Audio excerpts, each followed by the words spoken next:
Uosius Bergene pamatė garsiojo dailininko Edvardo Munko paveikslą. Tiesą sakant, tas birėjimas buvo prasidėjęs anksčiau, galbūt net visuomet vyko. Šiaip ar taip, nuolatinės sumaišties Evos gyvenime būta visada, nors jie jau 10 metų gyveno su Štefanu, klarnetistu. Eva mielai būtų buvusi jam ištikima, tačiau kaip ir prieš Štefaną, prieš jų vedybas, kas nors vis pasimaišydavo, o ji likdavo sutrikusi ir liūdna. Meilė jai nesisekė. Ji buvo ištikima ne vienam, o 2 ir bėgo nuo tų 2, kad išbandytų laimę su 3. Ji užsisakydavo horoskopus, bet juos to jaus pamirždavo ir daug savaičių mėnesių kalbėjosi su savo asmeninė miesto indėnė. Ji troško būti pripažinta, kokia iš tiesų yra, ir vis dėlto siekė kada nors pasikeisti.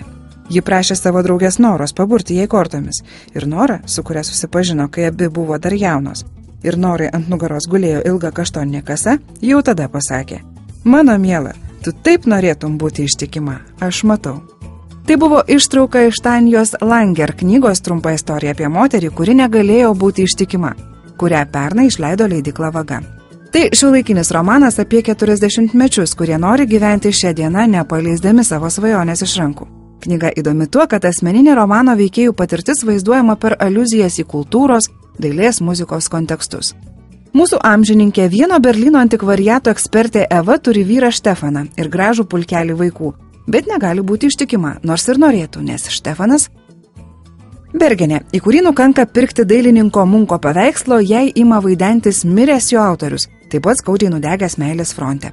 Su juo, į viską dabar žvelgiančių iš kosminės perspektyvos, Eva daug ką aptarė ir grįžta namo pasiryžusi siekti laimės ir žinodama, ką darys.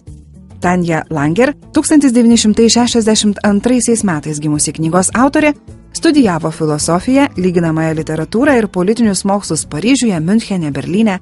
Trumpa istorija apie moterį, kuri negalėjo būti ištikima, jau 3 autorės romanas, kuriam būdingas subtilus psichologizmas, humoras, vaizdi poetiška kalba, o asmeninė veikėjų patirtis vaizduojama per aliuzijas į kultūros kontekstus. Taigi, šis subtilaus humoro su trupučiu psichologijos knyga pats tas pavasariui sukus mus į meilės sūkurį. Šiandien tiek, likite sveiki. Laikas knygai. Laidą pristato knygynų tinklas Vaga.